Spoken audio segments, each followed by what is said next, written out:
So Virginia to Antigua, 1,750 nautical miles. How do you feel about what we did? Well, I'm excited we're here.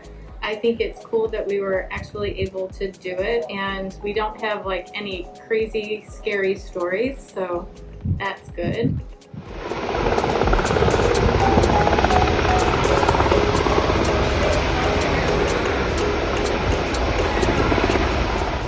But you know, I always hate hearing when people are like, we did it, yay, good for us, because I don't know, there's so many people that have done it, but I'm excited that we can now say that we've done it and we're down here and we get to explore some new places. Well, and I hear what you're saying, but it was actually a really big deal to make this type of an ocean passage, this route, this season. We had a long weather delay because there was a trough just hanging around in the Caribbean forever that turned into a hurricane. We had to deal with that, and we had very active tropical weather systems to deal with, lots of squalls. So it was a big deal. It was a big deal. It was a big deal. Yeah. Well, after 2 weeks delay of weather, waiting for the weather to get better, we're finally on our way to Antigua. Yay! It's our first night in passage. We entered the Gulf Stream. The waves are growing a little bit, the seas are a little bit more confused, but it's not too bad. We have a weather router. He says as long as we can get out of the Gulf Stream by tomorrow morning sometime, we should be good.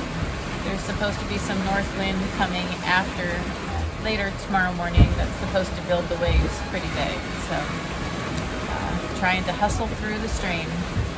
So day 2 at sea, we're starting to have some squalls kick up, and we're seeing a water spout that was right on our course, so we're deviating for a while, keeping an eye on it.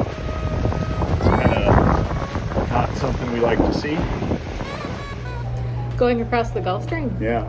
The weather router kind of scared us of what it was going to be like, and I think my imagination is scarier than actuality a lot of the time, and so it was big waves and big seas and stuff, but yeah, we went through it okay, and no one had too hard of a time. Well, what a night it's been. I feel like I'm on, I can't remember the name, I think it's a Disney ride, Mr. Wiggly's Wild Ride or something like that.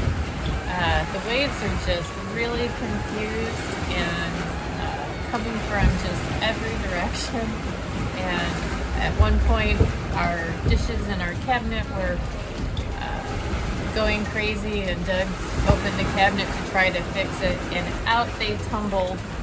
Ay, what a mess.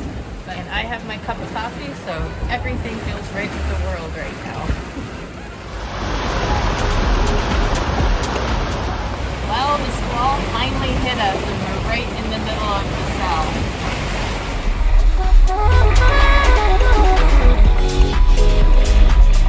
And then I was very thankful that we hit a period of a few days where things settled down. We had some beautiful, beautiful sailing. We caught several fish. We caught a yellowfin tuna, which was one of our highlights.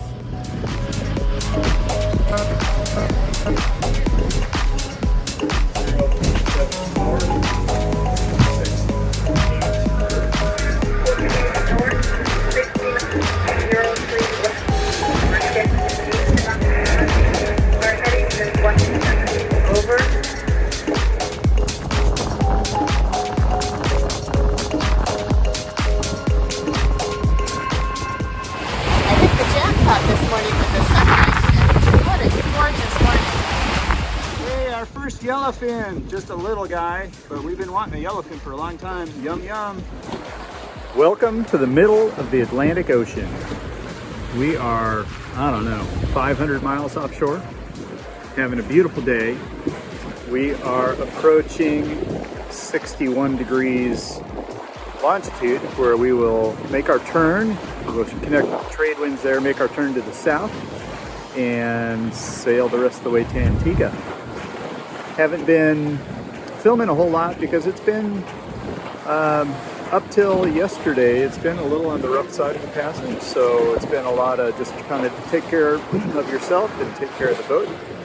But we've got champagne sailing weather today.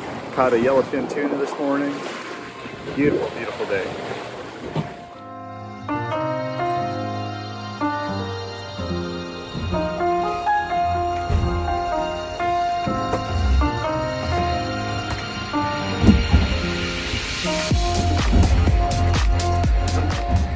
In amongst all the craziness of fixing the engines,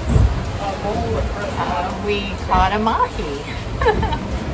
Life just sometimes blesses you with lots of opportunities. Yeah, it was kind of nice having a few days, calmer days at sea that we were able to actually cook instead of just heating up all the food that I had prepared for beforehand. Yeah, so we brought 2 people aboard. 2 experienced sailors came with us as crew, Karen and Joe. And we weren't very sure if we were going to like having crew, but we're very thankful after the fact that we had them because we had some engine trouble during the period with no wind, and just sailing in the heavy seas, having more hands.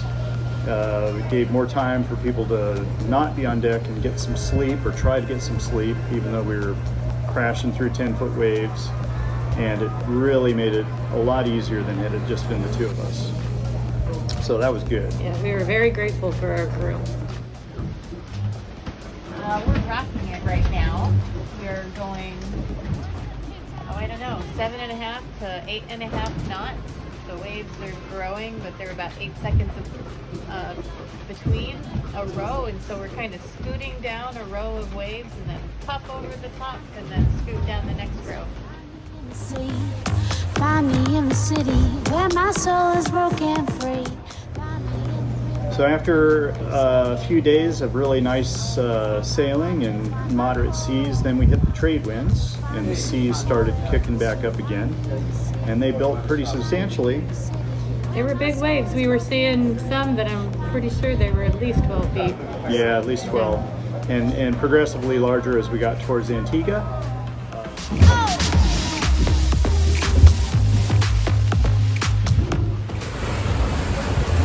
We're about 2 or 3 nights outside of Antigua, and I've had an interesting watch tonight. I've had squalls popping up on our radar. Luckily, none have actually hit us so far. I've had ships popping up on the radar that I've just been having to watch out for. We've had wind ranging from 10 to over 22, so I've been putting in reefs and pulling out reefs. Right now we're rocking it. We're going about 8.5 and 22 knots of wind. And so I guess that's how you get there.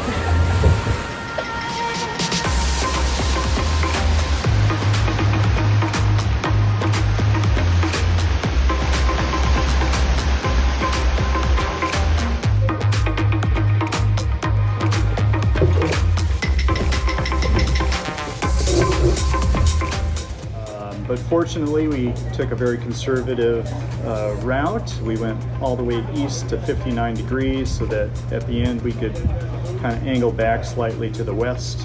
And that was really key. We had our last day, I think we had 14 squalls, and one of the squalls just stayed on top of me for the longest time. And as the squall would come in, the wind would shift and it would back. And so it was more forward. And so I would have to steer off, and at one point I was steering exactly west just to be able to run in front of it, and I think I had to keep on that course for about half an hour. So if we didn't have that extra easting, I would have been really worried about having to steer even farther into the wind. So having all that easting was really nice. So after 11 days, Joe said, "Hey, I think I see land," and that was kind of interesting. It was a little bit, the initial seeing land was a little anticlimactic because it was just this hazy little thing out in the distance, but it was really fun the last several hours as we came into Antigua. Everybody, kind of forgot that they were dead tired and was really pumped up with energy. and had a good time as we got closer and closer and closer into the island. Yep, yep. And as soon as we dropped hook, I was in the water taking my first bath in the Caribbean seas. Felt really good.